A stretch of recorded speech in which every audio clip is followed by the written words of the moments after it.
honest election that we have ever seen in Georgia.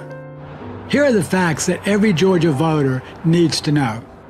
A U.S. District Court found on October 11, 2020, that the Dominion voting system used in the November 2020 election is unverifiable to the voter and in violation of 2 Georgia statutes. There are 6 sworn affidavits of counterfeit mail-in ballots in the Fulton County election results that scale into the tens of thousands of votes. The State Farm Arena video shows at least 4 violations of Georgia election law. Approximately 43,000 DeKalb County Dropbox ballots have no chain of custody forms. TrueVote's geo-tracking research showed evidence of ballot harvesting teams driving repeatedly to drop boxes in Fulton and DeKalb counties. All 350,000 plus original in-person ballot images in Fulton are missing in violation of federal and state retention laws. All 393,000 plus original ballot images in Cobb are missing in violation of federal and state retention law. At least 17,720 certified in-person recount votes have no ballot images at all in Fulton County. 18,325 voters had vacant residential addresses, according to the United States Post Office. All or parts of nearly 2 million original ballot images from over 70 Georgia counties are missing. The failure to make a mandatory check of ballot envelope signatures to the signatures on the voter registration file resulted in a 90% drop in the absentee ballot rejection rate, allowing an extra 4,400 dubious ballots to be counted. A U.S. District Court found Secretary of State's office, quote, not credible, unquote, in an August 16, 2019 order. Those are the facts that Brad Raffensperger and the local news media don't want you to know. I'm Garland Favorito. Join us at voterga.org, where you can volunteer or donate to help restore election integrity in Georgia.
I'm Garland Favorito, co-founder of Voter GA. Do you know anything about Voter GA? Not much. Voters organizing together for election, voter election something. VoterGA.org. Okay. All volunteers. Are you with the Voter Georgia? I've seen you online. I've seen you. I recognize. Thank you to Voter GA for what you guys are doing, fighting for us in the state of Georgia. We know that you're the man.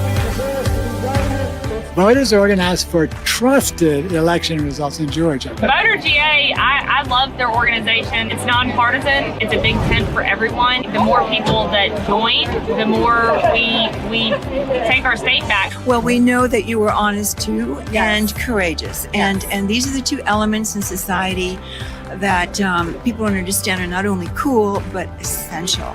And you are a hero in my eyes, and we will support you, and your movement will grow because it's good. I took the initiative. I went online, I joined, I volunteered for the ballot inspections team in Fulton County, and I said, this is out of my wheelhouse, but I got to do something. I'll go down to Fulton County. You know, I'll cross those lines. I'll do whatever it takes. But I've stayed with Voter GA. I know they're working hard. I consider myself a faithful donor because I believe in what he does, and I don't think there are too many people left in Georgia who can do what Garland Favorito does and what Voter GA does. And this is nonpartisan. It doesn't matter what candidate it is. It's our state and our country that's being destroyed. You can see all of these things. I mean, you love it when you see it and you're like, aha, you know, hand in the cookie jar. There it is on the screen. They did it. Look, they stole it. But what happens? Who's going to do something? Well, the first step in what we're doing is to file a demand letter against the state election board saying that we're going to sue them if they don't change their rules to make it conform to federal and state law, because federal and state law requires all election records to be held for 2 years. And the destruction, to your point, violates the law. So we're going to start with state election board, and then we may have to go after the counties individually. I can tell you that the big lie is the big lie, and Voter GA proved it. Not my data. I'm not quitting. Neither am I. Good. Voters organized for trusted election results in Georgia. I think that's kind of the key word, wouldn't you say? Sure. Trust. We need to have the truth with trust. Well, and the other thing is you need transparency. So transparency and trust will give you the truth. Would you say that? That's right. Help us restore election integrity in the state of Georgia by going to voterga.org and volunteering or donating today.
Vote again.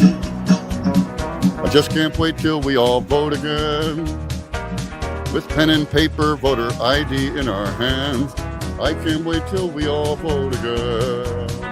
Let's all vote again. Those mail-in ballots should have never been. And all the dead votes coming in at 3 a.m. I can't wait till we all vote again.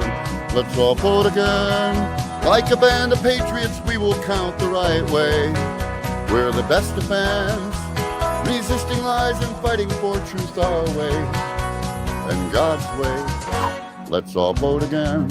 I just can't wait till we all vote again. With pen and paper, voter ID in our hand. I can't wait till we all vote again. God bless America. Wow. So you heard it here first. Vote early and vote often from Uncle Sam. That's right.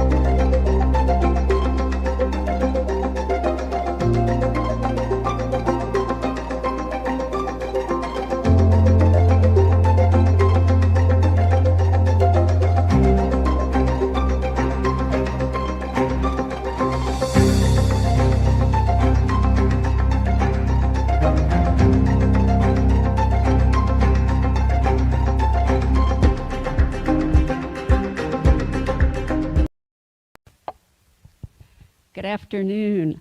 I'm Tamara Favorito, and I'd like to welcome you to MIMS Museum of Technology, formerly known as the Computer Museum of America, and they have lots of history here. So what we want to see happen really soon is that all the electronic voting systems in America end up here for us to say, this is what was.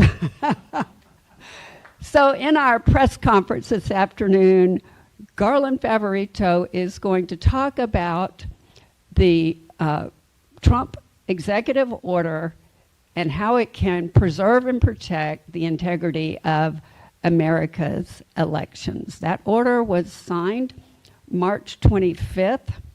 He'll walk us through that section by section, and then he's going to also talk about the legal complaints that have been filed against it. Of course, President Trump can't do anything without somebody suing him. It's really a pleasure for me to be able to introduce Garland to you today.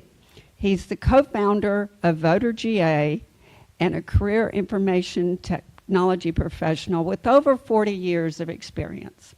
His expertise includes computer programming, data administration, business systems analysis, internet systems design, and systems development methodology. That's a mouthful.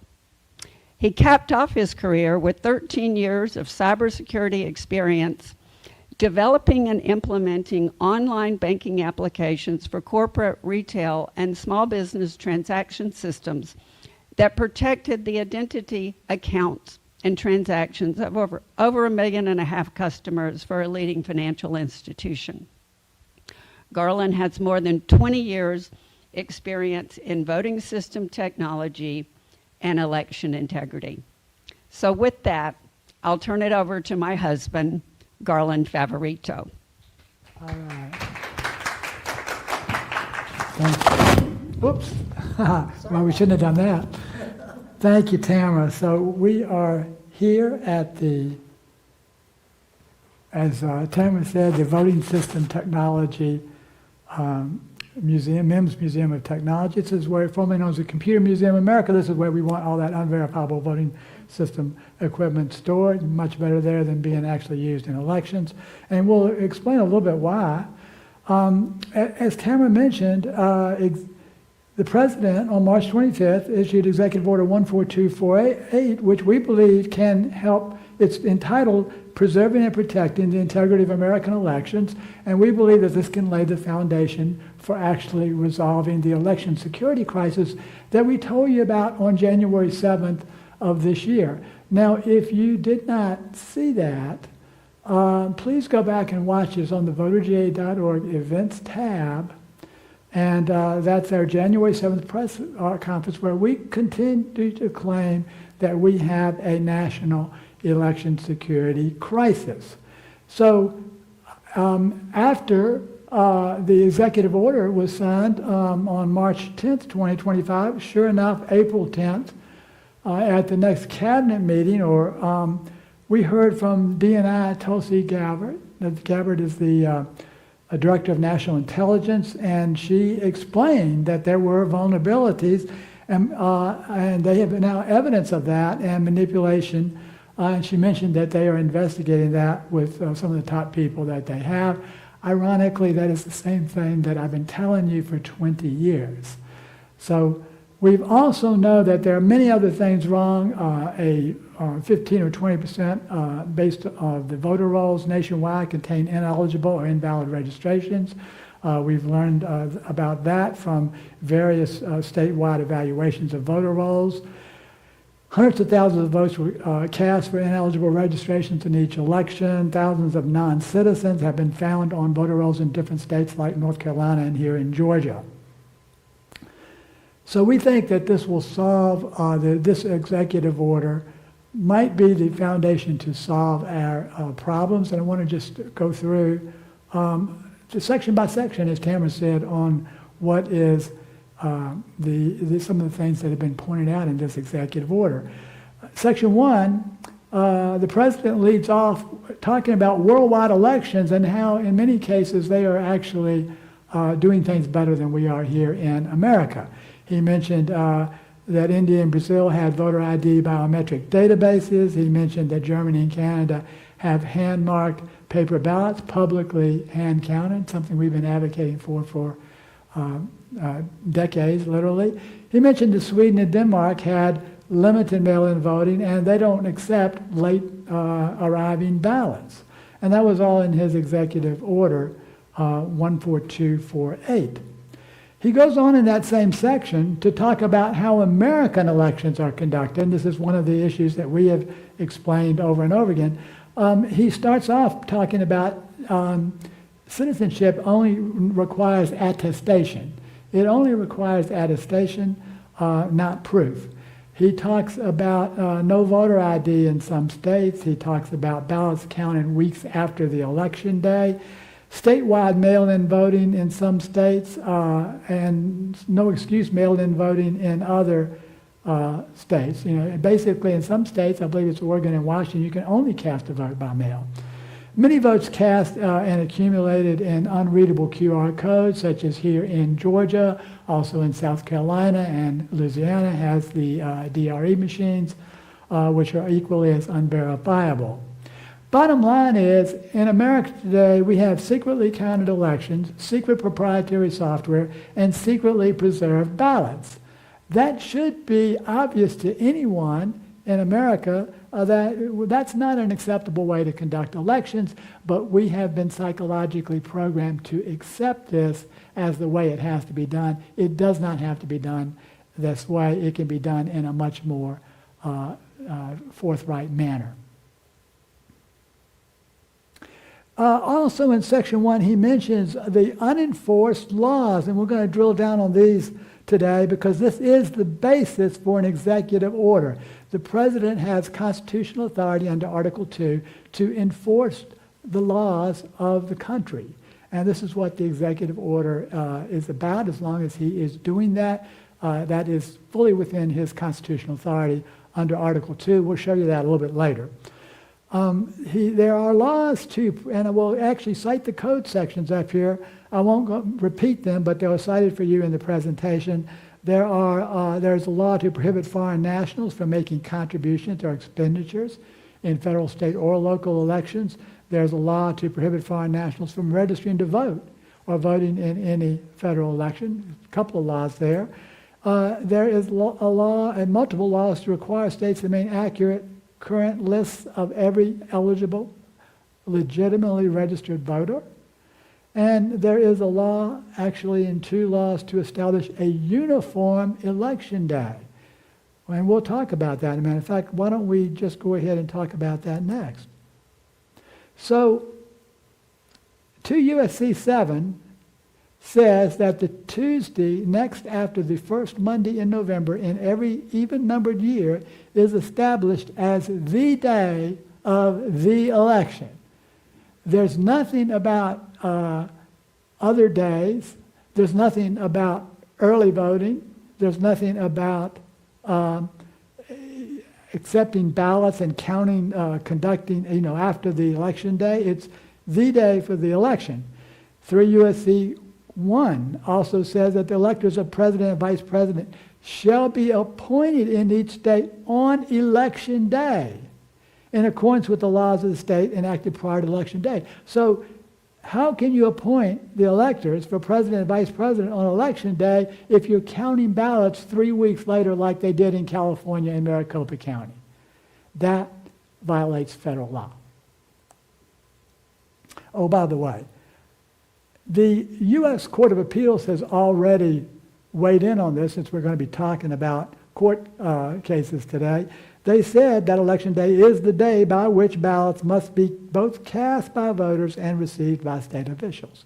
That ruling in the U.S. Court of Appeals is consistent with federal law that we just told you about. There's also unenforced laws regarding citizenship, which the president cites in his executive order. 18 U.S. Code 611 says that It shall be unlawful for any alien to vote in any election held solely or in part for the purpose of electing a candidate for the office of president, vice president, presidential elector, member of the Senate, member of the House of Representatives. So it says it shall be unlawful for any alien to vote. Now, this is not an alien as like somebody from Mars. It's talking about an alien that's an alien from to the United States, our country. And that's a term where some people claim to be derogatory. That's a term that's actually right out of federal law. 18 U.S.C. 1015 says, whoever knowingly makes any false statement or claim that he is a citizen of the United States in order to register to vote or to vote in any federal, state, or local election shall be fined under this title or imprisoned for not more than 5 years. So it is literally a criminal offense to vote if you are not a citizen. And everybody should be aware of that. We don't want anybody to accidentally register to vote unknowingly and then be held accountable for a felony. That's not fair to them. And we certainly would not want that to happen to anyone. And that's one of the reasons why this is so important. So moving on now to Section 2, we're going to talk about enforcing citizenship for federal elections. This is the meat of this executive order, which I call the Citizenship Executive Order. We believe, and the President said, that there are more executive orders to come, probably for different topics. This one thoroughly discusses the citizenship issue in America. Section 2, paragraph A says that the EAC shall require its national mail voter registration form issued under federal law to include within 30 days as documentary proof of U.S. citizenship.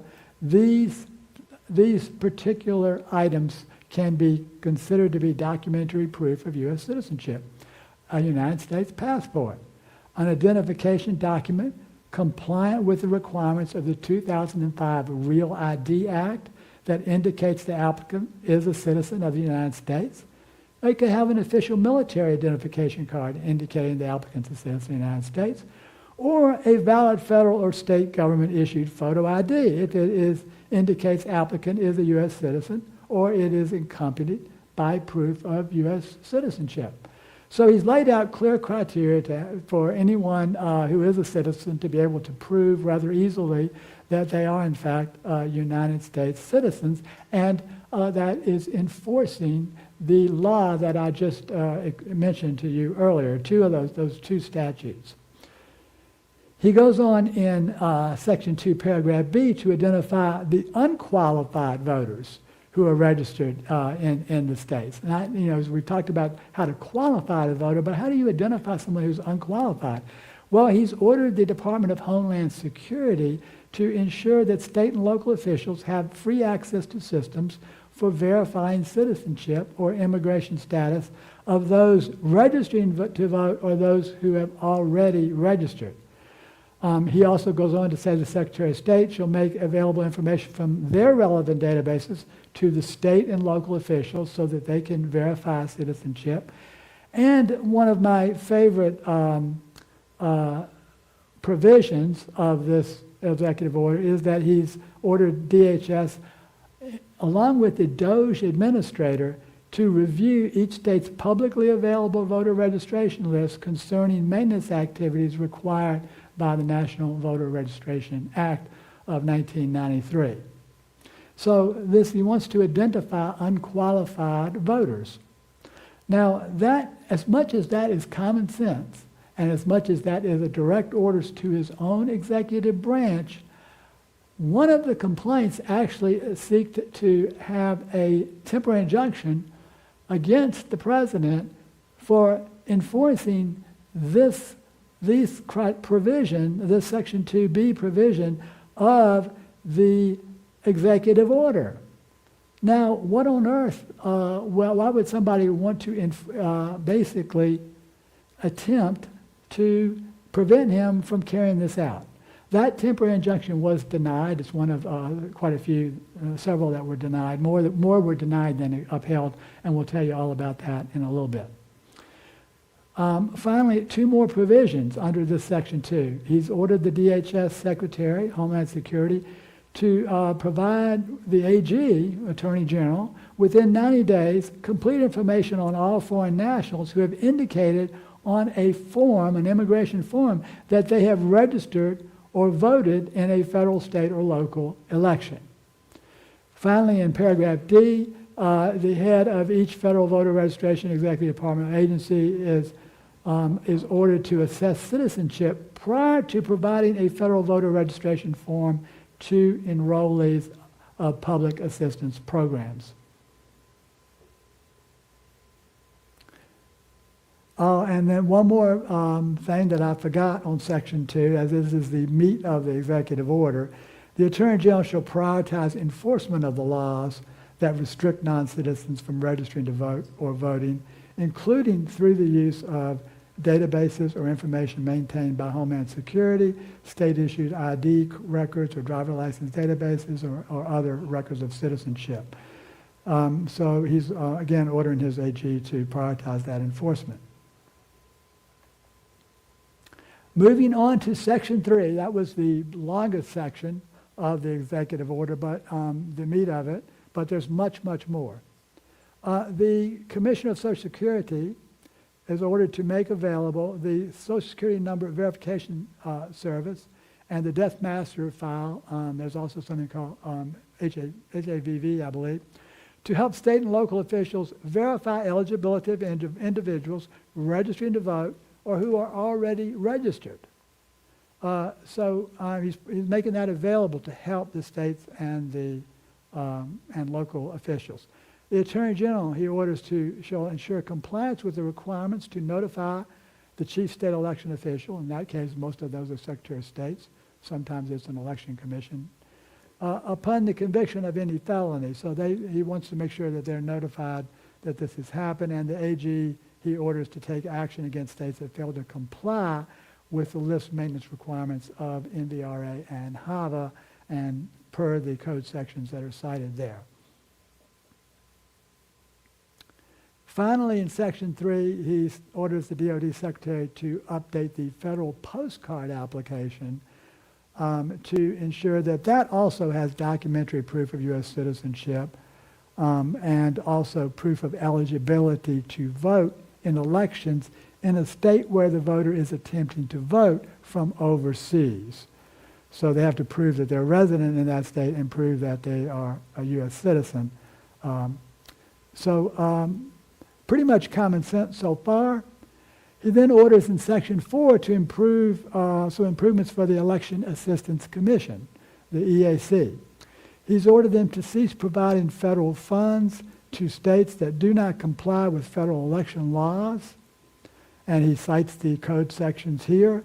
It includes requirements that states accept and use the National Mail Voter Registration Form, and he wants them to include those requirements. And he wants to include requirements that the form contains documentary proof of U.S. citizenship adopted pursuant to the last section of this order that we just talked about. So that's an order to the EAC. He also, and here's where it gets very interesting, one of my favorite sections, the EAC shall amend the Voluntary Voting System Guidelines 2.0, this is the latest version, so that voting systems should not use a ballot in which a vote is contained with a barcode or a QR code in vote counting. And the exception, of course, to that is the provisions for disabled voters. So he's ordering that all elections should have a voter verifiable paper record to prevent fraud and mistakes.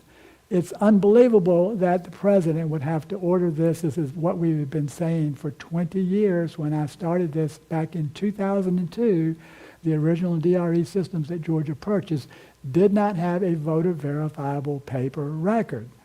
So that is something that's probably 20 years overdue, but the election officials and have not basically, nor has the judiciary been able to make this happen. So hopefully the president can. He orders that the EAC shall take appropriate action once they've done that to review and recertify voting systems under the new standards established according with the removal and the prevention of QR codes, and that to rescind previous certifications of voting equipment based on prior standards. So as y'all may not know, all voting systems have been certified under VVSG 1.0 standards, which was a 2005 standard. Anybody have a computer from 2005 or a phone? Well, that's what the standards are that they're certified under, and we've since learned that some of these standards, they were not even certified, even though allegedly received a certificate. They don't even meet the 2005 standards. We learned through a court case here recently that our system does not even meet the standards under which it was allegedly certified by the EAC in 2005, or that standard actually was certified in 2019 to a 2005 standard, as crazy as that sounds. Finally, in Section 4, he says that the EAC shall audit HAVA fund expenditures per federal law and report to the DOJ any discrepancies in issues in state certifications of compliance with that law.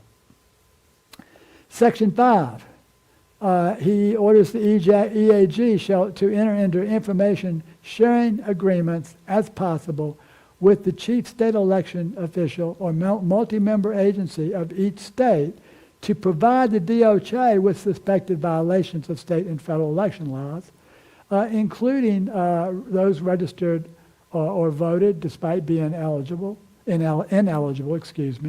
those registered multiple times, that may be a technical error, those who committed election fraud or provided false information on voter registration or other election forms, and so on and so on.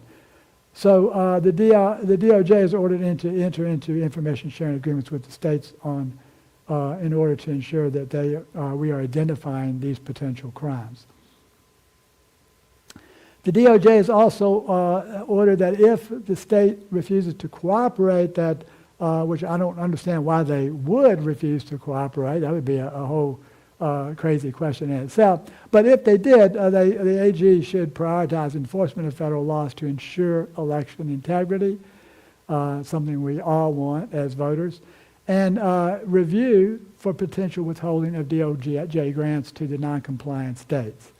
And finally, he says he would like the AG to align her litigation positions with the purpose and policy of the order. Moving on to Section 6. There are 9 sections altogether, so we are 2/3 of the way there. The AG and the Secretary of the Homeland Security shall take action per federal law to prevent all non-citizens from being involved in federal election administration. All non-citizens preventing from being involved in federal election administration. We actually passed a bill here in Georgia just last year to make sure that is the case here. He also says that this should include access of election equipment, ballots, or relevant materials used in the conduct of a federal election, as long as the DHS maintains the designation of elections as critical infrastructure defined by federal law. This is very key because even even if the computer voting systems can be upgraded to match VVSG 2.0 standards, VVSG 2.0 does not have critical infrastructure criteria in it. And therefore, if the elections systems should be, are designated as critical infrastructure, which we all know they should be and they should continue to be, then they should be held accountable to meet the same standards that the Department of Defense and Department of Energy critical infrastructure standards already meet. Those systems already meet those standards. Section 6 continues with Section B, and this is one of my favorite provisions. The Secretary of Homeland Security, and with the EAC to the extent possible, I don't think the EAC really has any resources or competency to do this, but he's allotted for that in case they find out that they have something that they can contribute to this. But he's ordered the Homeland Security to review and report on the security of all electronic systems used in voter registration and voting processes. I believe this was literally just established here, announced yesterday. He says that they shall assess security of the systems to the extent they are connected to or integrated into the internet and report on risk of such systems being compromised through malicious software and unauthorized intrusions. Well, we can give the Homeland Security a little update here from Georgia. In our court case, we have already learned several things, also through forensic analysis, that these systems are in fact designed to be remotely accessed from the ground up. They have been remotely accessed during elections by foreigners. We know that, and we outline all that in our previous press conference on January 7th, which is on the voterga.org events tab. So it's going to be anxious to see what that review and assessment uncovers. I'll be anxious to see that. Section 7, he orders the AG to enforce the federal provisions that if the states include absentee or mail-in ballots received after Election Day in final tabulation of votes for presidential electors and U.S. Senate and House candidates. So he wants that the Attorney General to enforce federal law so that there's no more counting of ballots after an election is conducted, or no more accepting of ballots, excuse me. So there might be some counting of ballots, but there should not be any ballots counted that are not known as of Election Day. He orders that the EAC shall condition funding, according to their authority under this federal statute, to states on compliance that each state adopt uniform and non-discriminatory standards that define what constitutes a vote and what will be counted as a vote. Wow, that's pretty powerful. There should be a uniform and non-discriminatory standard. I'm anxious to see that standard. And he wants a uniform and non-discriminatory ballot receipt deadline of Election Day for all methods of voting pursuant to the federal law that I just quoted. Now that excludes UOCAVA ballots per 52 U.S.C. 20301 for now. I would argue even that, that standard was set back in the 1990s. Today, UOCAVA is handled much more efficiently through email and so on, and I don't see any reason why UOCAVA could not be included. But again, I'm not the President of the United States, and he is. So he knows better than I do. Temporary injunctions were attempted to be placed against this order, and they were denied by the court. Section 8, he orders the AG and the Treasury Secretary to prioritize enforcement of federal law to prevent foreign nationals from contributing or donating in U.S. elections, and to prohibit, in regards, also prioritize enforcement of federal law that prohibits lobbying by organizations or entities that have received federal funds. If you get the federal funds, then why are you lobbying for a candidate? That would be a conflict of interest. So two great statutes there. And then moving on to the last section, Section 9, and there are some additional boilerplate sections, 10, 11, and 12, but these are the ones that are important. And he orders the heads of all agencies and the EAC to cease any actions that are implementing Joe Biden's Executive Order 14019. Now, if you remember, that was the executive order promoting access to voting, which it has been already revoked by the President's Executive Order 14148 on January 20.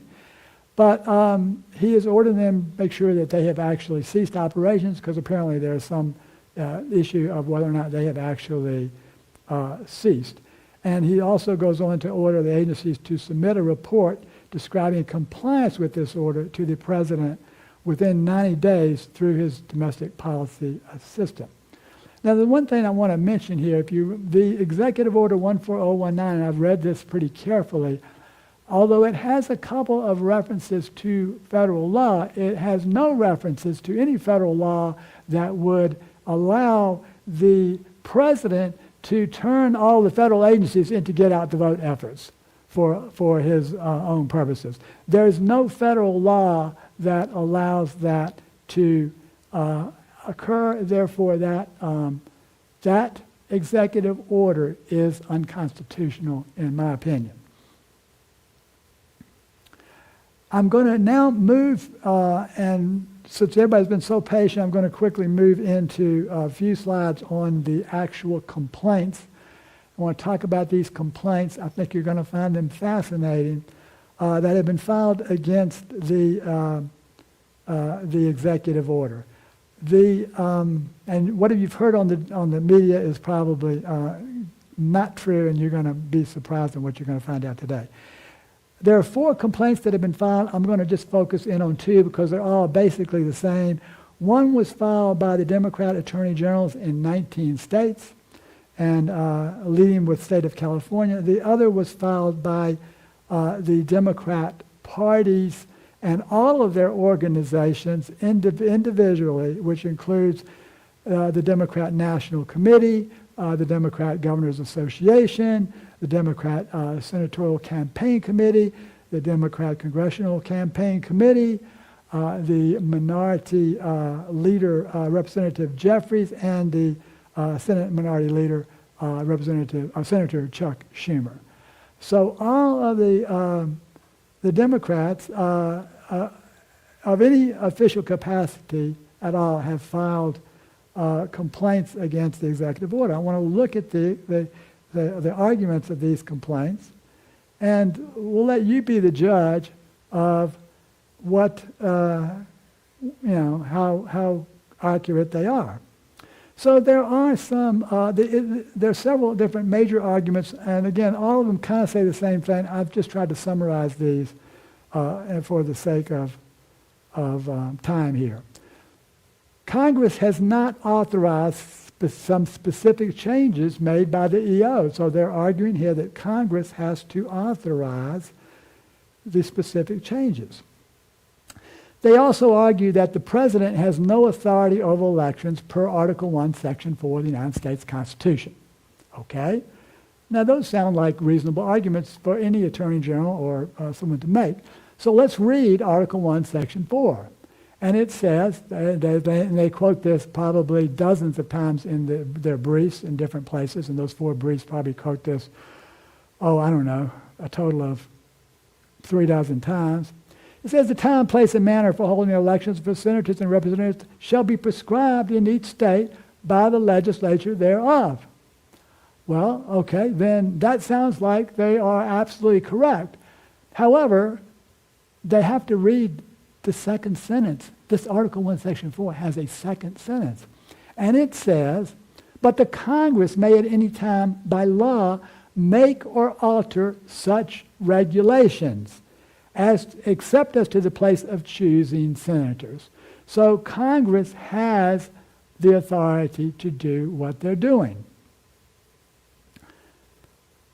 And they then continue, the others, going back to that the Congress has not authorized some specific changes. Congress is not going to authorize specific changes.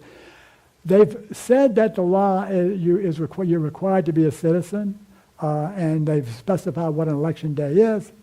And they don't have to provide more detail. It's up to the laws to be enforced by government agencies.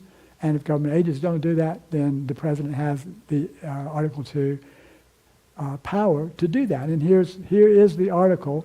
Article 2, Section 3, presidential power, says that he shall take care that the laws be faithfully executed.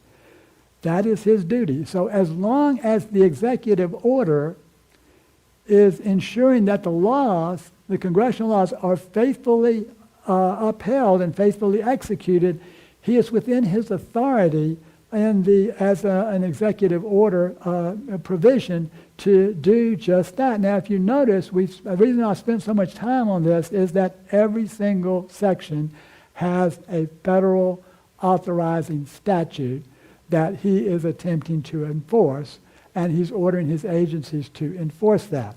So that is clearly and unquestionably within the Article II presidential power. It has been for the history of America, and I see no reason why that should change just because there is a president that some of these complainants don't like.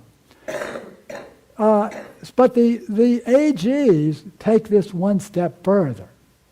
They say that plaintiff states intend to administer federal elections to state laws, according to state laws.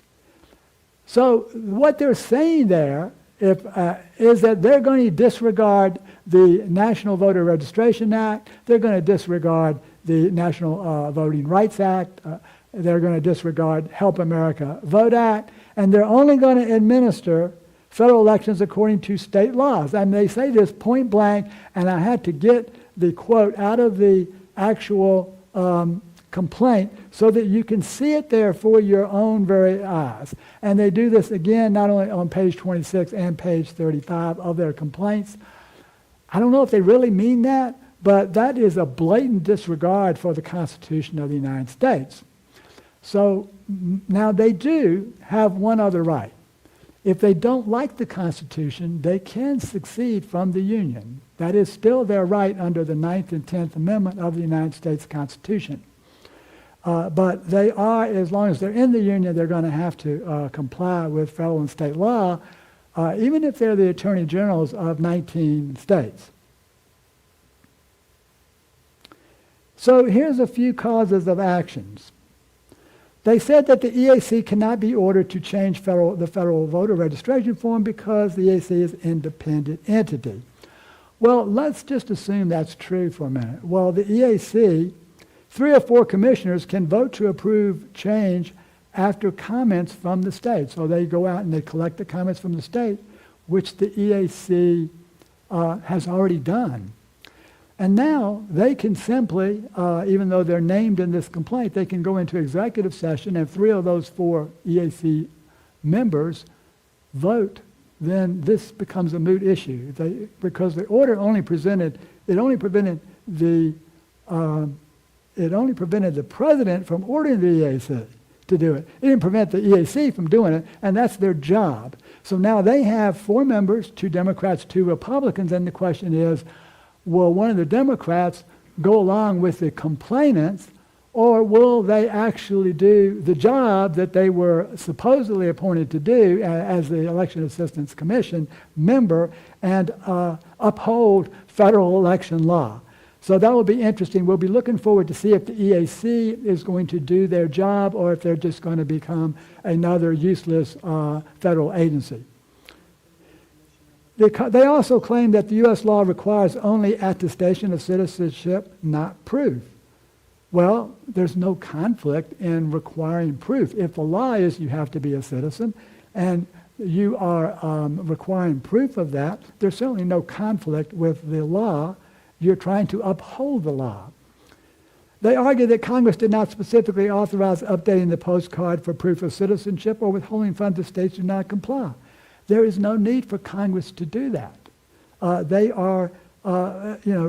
are simply, again, here the president is enforcing the law, and there's no need for Congress, and they will never go into that level of detail. Congress specifies in federal law what needs to be done, not how to do it. And finally, here's one for you that you might find a little bit humorous.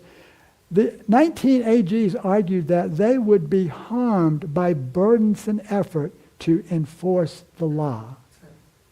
It's going to be burdensome for them to make sure that citizens are actually registered to vote and non-citizens are not registered. It's going to be a burden for them to actually ensure that the ballots are all in by Election Day.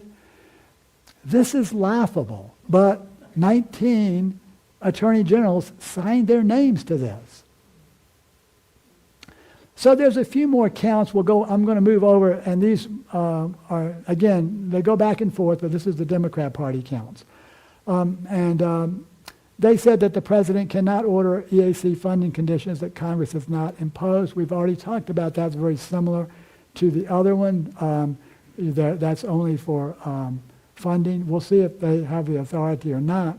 But if we cited the statute, you can go back and look at it for yourself. They argued that there's no conflict in the law to receive ballots after Election Day and count them. Well, there is a conflict in the law. I just gave you the two statutes, and there is a conflict if state law is doing what the federal law says should not be done, and federal law does take precedence over state law, as y'all know. They say that Election Day deadline conflicts with some state laws. The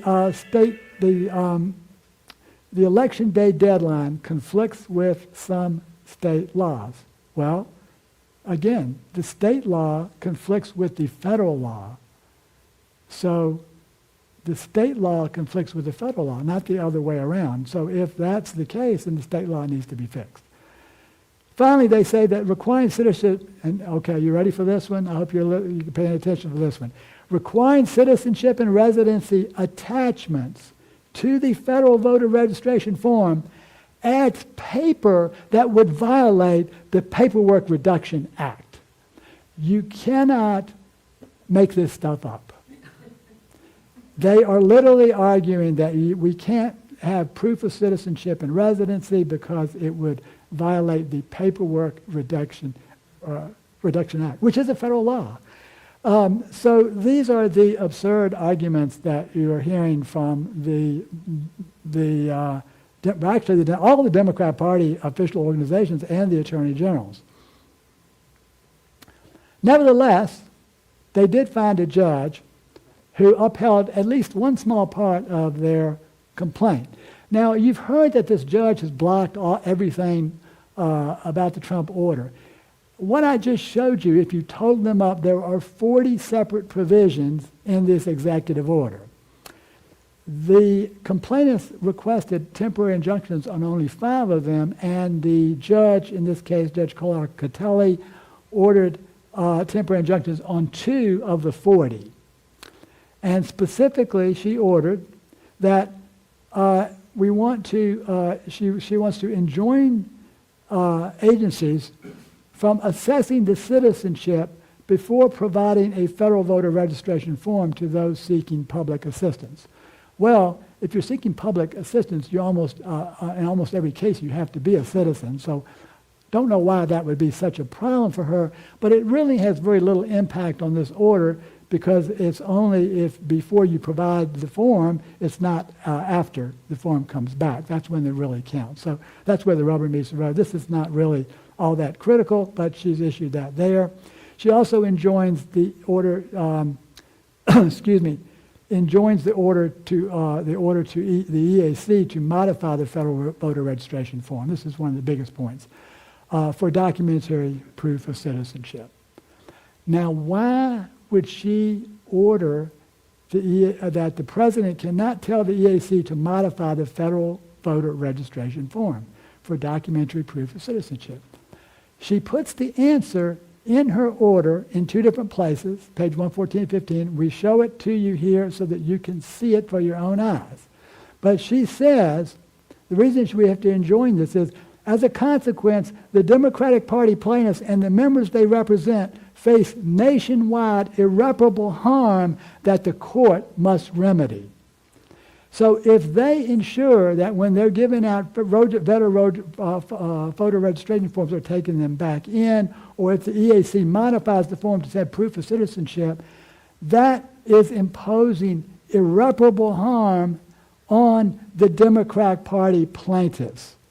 And the court's got to remember, folks, we don't make this stuff up. Essentially what Judge Kolar-Catelli is telling you, that the Democrat Party plaintiffs need to be able to register non-citizens to vote in direct violation of federal law. She actually said this. And we quoted it. We gave you the statute that's is in multiple places, so that you can see it. This is the same judge, by the way, who basically imposed a 2-year sentence on the 75-year-old praying grandmother who was outside an abortion clinic, and then ridiculed her during the sentencing, and her husband. So I'll leave it there and wrap up with one last point. What's next? Well, obviously, some of this will be carried out in court. We've already said that, first of all, the proof of citizenship issue is going to be a moot issue if the SAVE Act passes.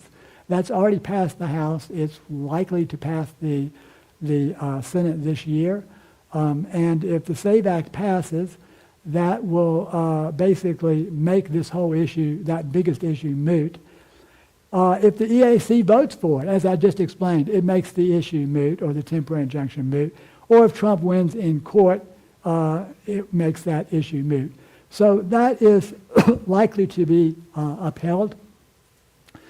And in regards to the Election Day challenge, Trump is likely to win on this one as well, because he's clearly enforcing federal law. We shouldn't be counting ballots days and weeks after the election day as specified as under federal law. What I'm most excited about this executive order is where it's going next. The president said that there will be more orders coming. We have no idea what they will be, but there are 2 reviews underway. The Homeland Security and DOJ is doing that voter roll review I mentioned earlier. They are likely to require a new executive order once we find out how bad the rolls are. We already know that it's 15 or 20% error rate of ineligible registrations still hanging around on these files, and that the state and county elected officials will not get rid of them.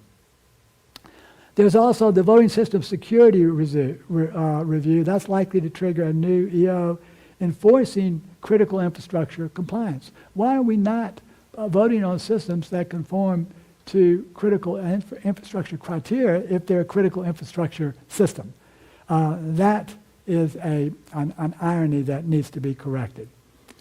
So what's the solution to all this? We believe it's the same thing we've been saying all along. It's future elections have to be conducted on hand-marked, hand-counted ballots with full public transparency, publicly recorded hand counts. There could be no cheating. It will also, most importantly, as the president mentioned in his executive order, it would get rid of all the divisiveness in the country, because if you actually know who won, then there can be no dispute over it. And right now, regardless of who won, there's a dispute. You know, in 2020, it was President Trump who believes he was cheated out of the 2020 election, and evidence shows that he was. And prior to that, for 2018 and back, the Democrats also claimed that they were cheated out of the election as well. And in some cases back here in Georgia, there's an excellent argument for that as well. So that's where I think we're going. Before we open it up for questions, I wanted to just mention something that's very important. If you liked what you heard today and you think that we're doing the right thing, we need your support. We seriously need your support. We'd like for you to connect with us online. We are a 501c3. Your donations are tax deductible, and we need those donations to continue doing this work. This is an off-election year for us, and our works and funds is actually even more critical during this time frame. So please keep that in mind. And most importantly, we are all volunteers. This was put together for you today in almost completely volunteer fashion. We thank all of our amazing volunteers who have done so much for us all around the state, and as helping us to bring these issues nationally while we still are maintaining multiple court cases here in Georgia, both in the federal and state courts, for ballot access and for removal of unverifiable voting equipment. So that said, I'm going to flip over first of all to Tamara and see if we have any media in in the chat or the question there, and then we're going to open it up for the audience here at the press conference. First of all, I'd like to remind our live stream audience that we're monitoring questions on the Rumble channel chat. So if you're on X or Facebook, make your way to rumble.com to VoterGA channel and put your question in the chat, and I'll be happy to ask Garland to answer it. So why don't you go to in-person questions first, Garland? All righty, in-person, start with Kenton. Yeah, that'd be great. Well, let's get you a mic, Kenton. So Cheryl's going to bring you the mic. We'll pass the mic around. Just give it a minute to get the mic to The you. question that I've asked and have often been asked is, where in the Constitution are the executive orders given, authority of the executive order given to Trump? And you answered that. You're saying that Donald Trump has the authority, what article is that, to enforce the law? Article 2, Article 2. presidential Yeah, power. that's the executive powers. Article 2, Section 3. To enforce the law. Yeah, And they're let's call saying, that no, back. you can't enforce the laws. Even though we wrote those laws, you can't enforce them because the laws you showed us are specific. U.S. Code 2, U.S. Code 3, U.S. Code 52, U.S. Code 18. All these laws were written by Congress, and Donald Trump's saying, I'm going to enforce them. He's not changing anything. Congress has not authorized some specific changes made by... What changes did he make? He's simply enforcing the law. Am I correct? Correct. He didn't make any changes to the law. That's the key point. Is the that why the no If you have need? to take away one thing today, that is the key point to take away. Right. So he's enforcing laws that were written by these clowns that are objecting to him. Well, I won't be derogatory about that, Yeah. but Let me do that. I'm good at that. well, you can't. Well, we're trying to keep it nice. But yeah, I mean, the arguments don't make any sense. Thanks. I think Linda's got something. Actually, I have 5 questions and Good. comments. Okay. You Well, want me we to have- start rocking and rolling? Yeah, let's just rock and roll. Okay. Because I know you've got good questions. Well, you were talking about earlier on the money, the money flow. In 2021, Governor Kemp signed Senate Bill 221. That opened the door for him to create a fund where he is collecting money from individuals, corporations in foreign countries. Now, the rumor is that he's got that fund built up to $100 million. And he uses that money to sway legislators in our House and our Senate here in Georgia to do his bidding.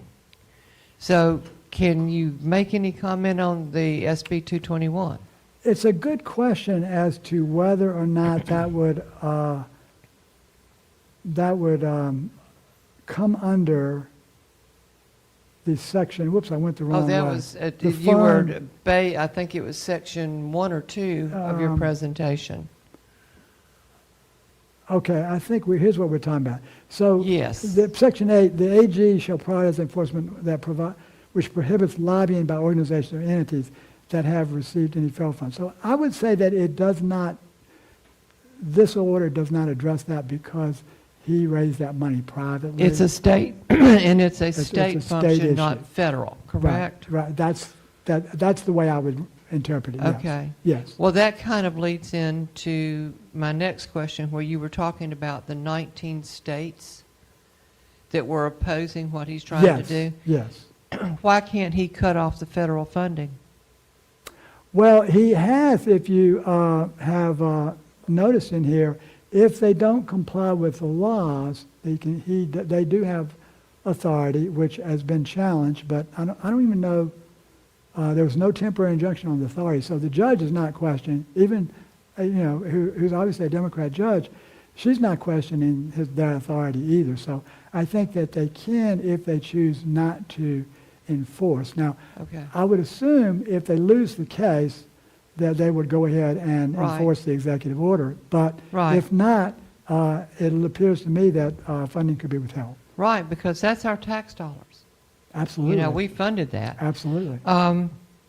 The other thing, we were talking about the people like yourself and the members in Voter GA, Ricardo Davis. There's another organization, too, that you're aware of, and I think y'all work together. United Sovereign Americans, Dr. Yes. Rick Richards in Augusta, Mike Nixon down in Coweta County. Mm-hmm. The exposure of what Mike has uncovered in our voter rolls is staggering, even in our county.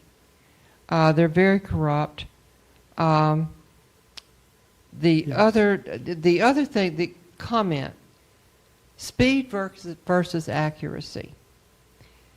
When our founding fathers created our Declaration of Independence, our Bill of Rights, and our Constitution, it took them years. They didn't have clickers and they didn't have computers, but it was important enough to them to get it right, to hand us our freedom, our God-given freedom and liberty, to ensure that those rights were preserved.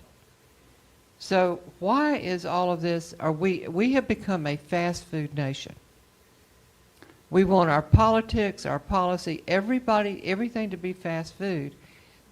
We need to adjust our thinking and our way of doing things to get rid of the machines, go back to hand-marked paper ballots, counted and reported at the precinct level, and not transported in a truck somewhere. Yes. I'm sorry. The whole reason the question was why, because the media set up this diversionary issue. They say, oh, we got to have speed, we got to have reports. Well, who's saying, I don't know anybody that's actually saying we got to have it fast, we got to have it fast. The only time I ever hear that is from the media. It's not from the citizens. They want accurate results. So it's a diversionary topic. But since you mentioned it, we've done several hand count demonstrations. We have a great video it was our crew here that's publishing this today.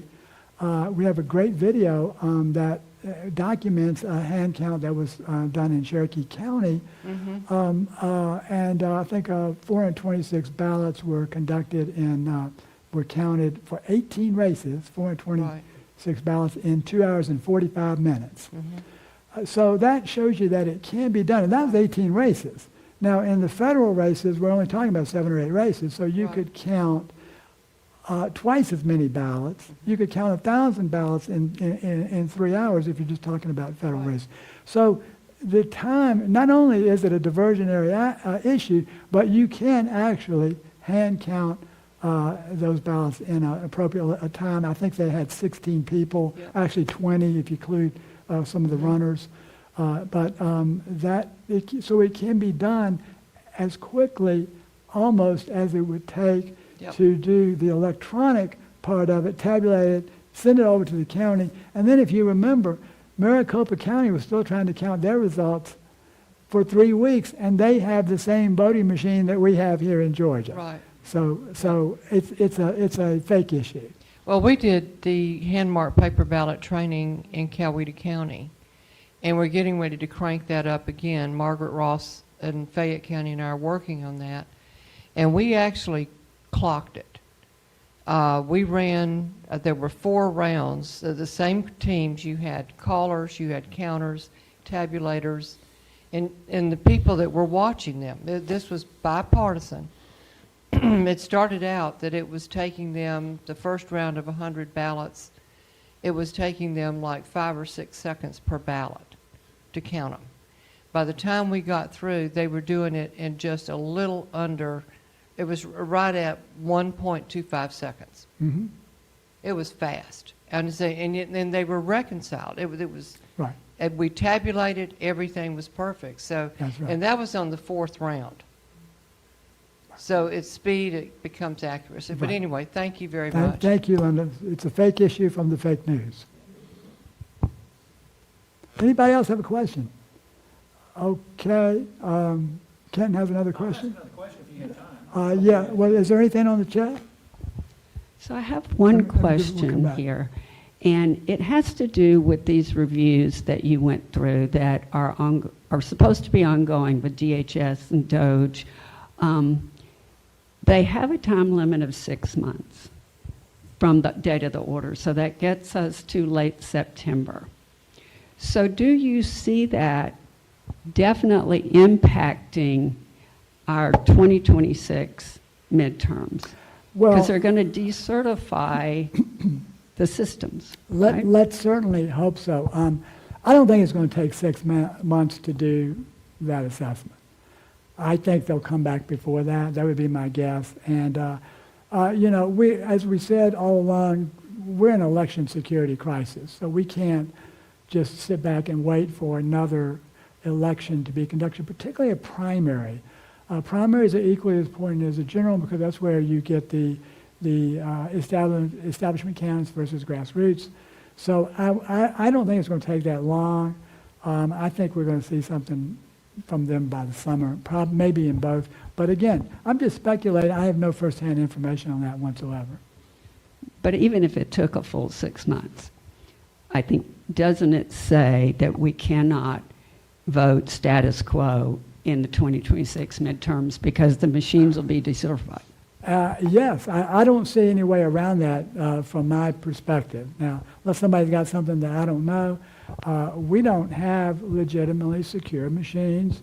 And we knew that whether or not the executive order existed or not. But now we actually just have, it's exciting to have a president who understands election integrity issue and basically, now that he's elected, I don't think they should have tried to cheat him out of the 2020 election because I think he's pretty upset about that. So, but again, I don't know that for a fact.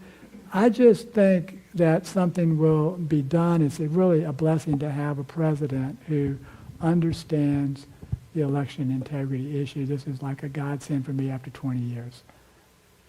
Sure. Yeah, Cheryl's I next. have a question. Okay. So, do you think we'll ever learn anything more about 2020, or has it been cast in the sea of forgetfulness? Oh no, there is a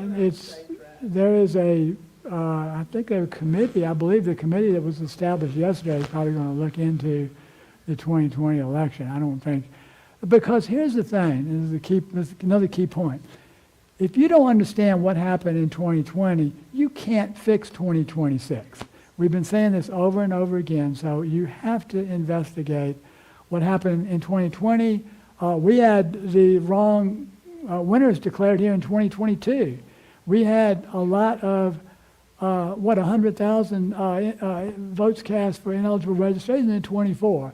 So we have a problem that spans election life cycles and boundaries. So you've got to look at all of it in order to be able to solve the problem. It's just basic systems analysis, which is what I have done for my whole career. Thank you. He was first. Okay. I was first. Okay. It's my turn. It's It seems to me, and I've always said this, I've said this to Gary Okay. Pernice, said to you, I love Donald Trump, and I'll vote for him the next million times. But it seems to me that he is subordinating his authority to these lower courts by taking it to court in the first place, his executive order. What if he loses? Is he not going to deport illegal aliens if he loses? Is he not going to make sure we have election integrity if he loses? Well, okay, that's a fair question, but I think the president, again, I don't speak for the president, but I think he's attempting to abide by the law, to see, and attempting to give the judges and the right to a chance to do the right thing. So if that doesn't work, I think he has lots of other issues and options. The president has national security power, and we are in a national security crisis. So if the justices and the judges can't do the right thing, then maybe they're a security threat to the America. So we'll see what happens with that. But again, he certainly has. There's all sorts of emergency powers that he's got that he's chosen, not to exercise at this point, because I think this is a foundational executive order. I just think it's very strategic what he's done. I'm really thrilled with it. Linda? Okay. To quote Juan O'Savin, 2020, it ain't over yet. Where do we stand on the 2020 Fulton County ballots? Okay. Everybody down in my area who has volunteered to go in and audit those ballots are asking me, are we sure that they're still preserved? And where is Judge Totenberg? We've been looking for her and we don't know where she is. Okie doke. and we'll probably end on this question since it's, that's a very good question. So we have two cases here in Georgia, and Linda, thank you for asking that question. We have a case, I'll start with the Judge Totenberg case, and then we'll get to the Fulton County ballot. So Judge Totenberg, after 7 years, this is a U.S. District Court case where we filed, my co-founder, Ricardo Davis, filed a case years ago, 7 years ago, I think it started in 2017, and then this new voting system in 2019. They filed a case alleging that the system is constitutionally deficient because they're unverifiable to the voter. The old system was the old DRE system, the touchscreen. It has no ballot. The voter can't verify the votes because they go away. There's nothing to verify. The audit, election officials have nothing to audit. There's no ballot. The candidates have no means for a recount because the system can only reprint the previous unverifiable results. And since there is no ballot, it's not transparent. Judge Totenberg, to her credit, made some excellent rulings to basically that eventually led to the declaration of the system as being completely unconstitutional, constitutionally deficient, and at the same time she said that the Secretary of State's office was lacking in credibility. So, which I think that was she made that ruling in 2019 was the lack of credibility ruling, August 16th, I believe, and then in October of 2020. She declared that the existing system violates state law. So, I'm sorry, I've been talking about federal law all day today. State law, because the QR code, the votes are accumulated out of a QR code, which is equally as unverifiable as the voting system before, but she never offered relief. So the case has gone on for now 7 years. We had this massive trial in January of 24, about a little over a year ago.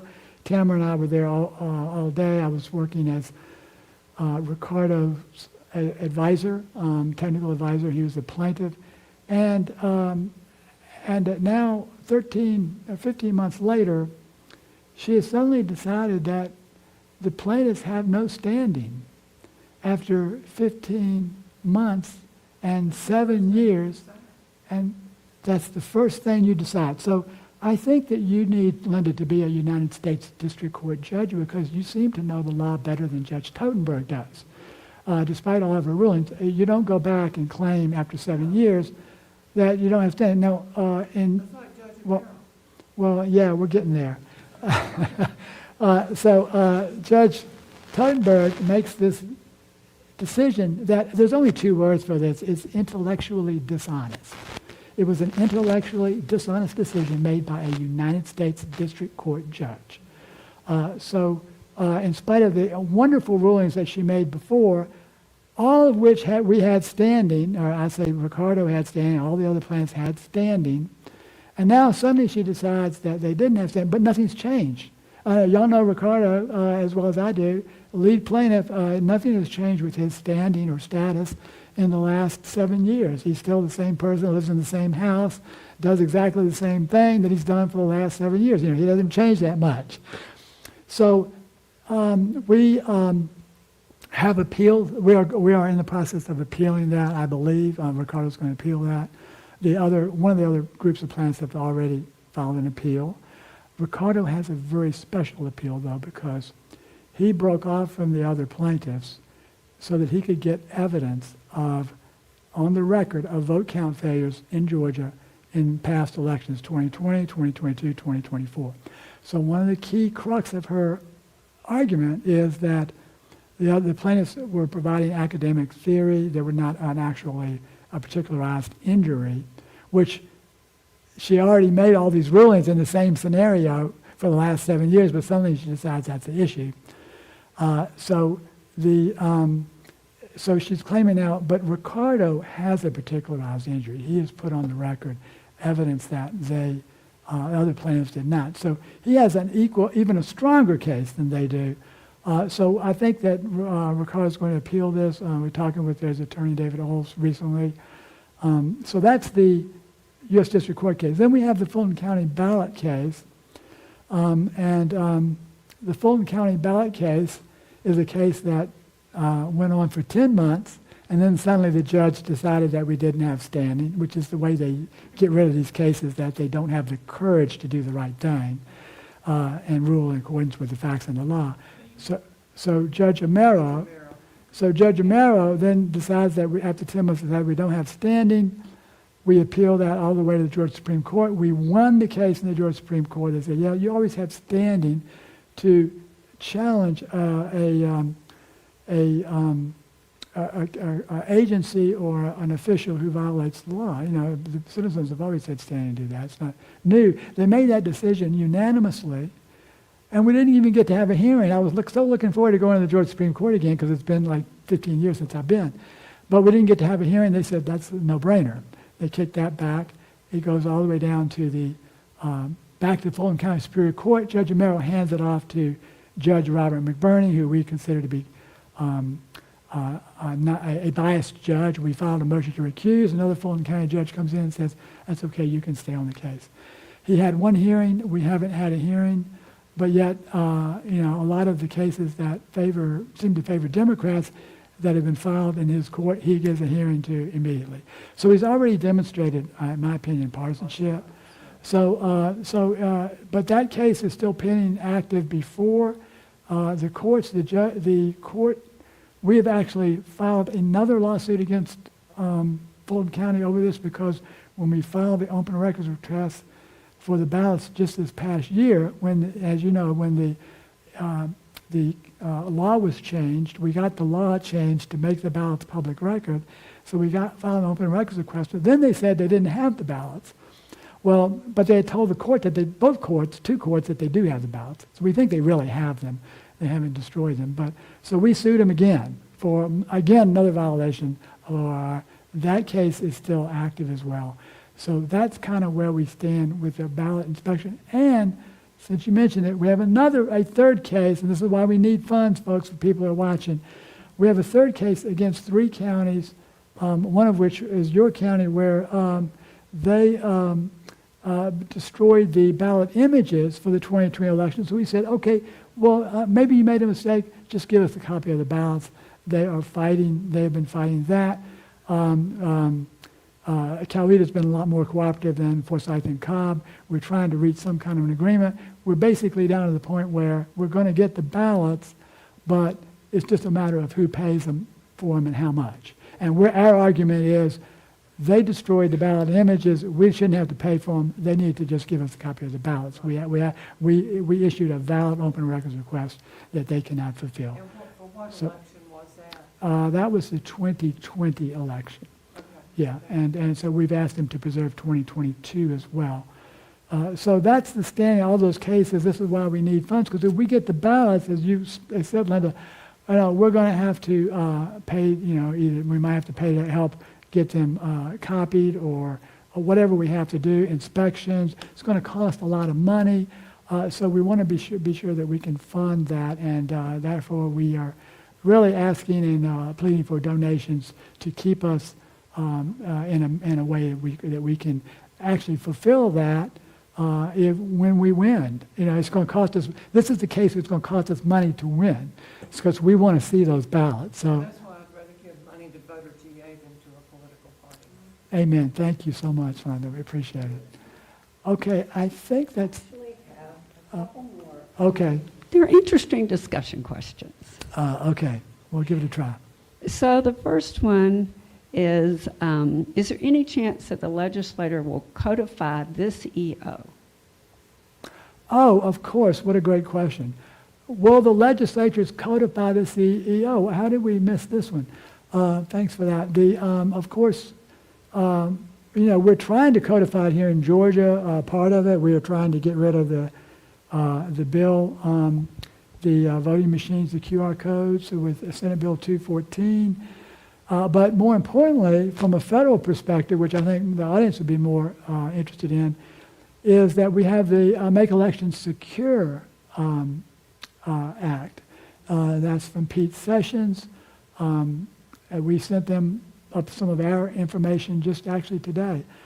So they are trying to codify, and I think that they're not the only ones. I think there's another bill that you may be aware of that they're trying to codify the executive order. I forget which representative is working on that right now. So there's a good chance that they will, in fact, codify it, but they're only codifying additional detail from what they've already codified. So they're, specific laying it out for them. They should not have to do that for this executive order, but that they are, I think, working on that right now. Well, the SAVE Act takes care of the citizenship aspect of it, right? Yeah, so I think I mentioned that earlier. So that takes care of that. I guess the sections of the order that are requiring a review from from federal agencies, that would not be codified. Right. But then the no results, whatever comes out of those reviews, Yeah. could lead to further laws. For instance, if what they determine is, and I'll just use Dominion because that's what we use here in Georgia, it's not going to be certifiable under VVSG 2.0. In fact, we know that it doesn't even, is not certifiable under VVSG 1.0. So the legislature is going to have to act because we can't vote status quo. So it's going to force. Yeah. So it's going to enforce unplugging Georgia, right? Right, and that's what's so exciting about that. Our motto all along has been to unplug Georgia and from voting systems, not everything. We want you to have lights when you go home at night, and if you want to watch a TV show, that's okay, but we shouldn't be voting on electronic voting systems. And Elon Musk has said this himself. So, so that's going to hopefully we'll get something done. And by the way, you can codify the election day provision. That could have further codification. That's one that would eliminate that point. And I suspect that I think they are working on that right now in Congress, although I forget which representative is working on that, but I think it's in the House. Linda. One other thing that, excuse me, and I think this is critical. I look at all of us in this room, with the exception of Ben. We need to be training our young people, the 18 to 25 years old. We've had some discussion about if they would be willing, say we pay them $30 an hour to count ballots, to get our young people engaged in protecting their freedom, because our time is short. They've got a lifetime ahead of them. So actions or activities that we could do to encourage our young people to get involved, I think, are really critical at this time. Yeah, and we would not even have to encourage those. I think we're going to have to cut off it, but we don't even have to. We don't even have to do that, Linda, because we can, they can get credit, civic credit, and we don't even have to pay them. So that as a volunteer, and the same as college kids. So we can work that out. I think we have to make this a wrap because we have to be out of here at a certain time. But thank you for coming today. Again, I just want to make one last plea for the audience. voterga.org, you can go there. We needs donations to keep this work going, and we are a 501c3 and all volunteer organization. That's our slide. Sorry about that. Thank you for reminding me. That's our volunteers from a successful legislation session last year. And we do legislative activities. We do litigation, as we've talked about today, pass bills. We do poll worker training, poll watcher training, and now we are, of course, focusing on executive order for the executive branch. So we're in all three branches of government trying to do everything we can. We need your support. Thank you for watching today, and well, that's a wrap.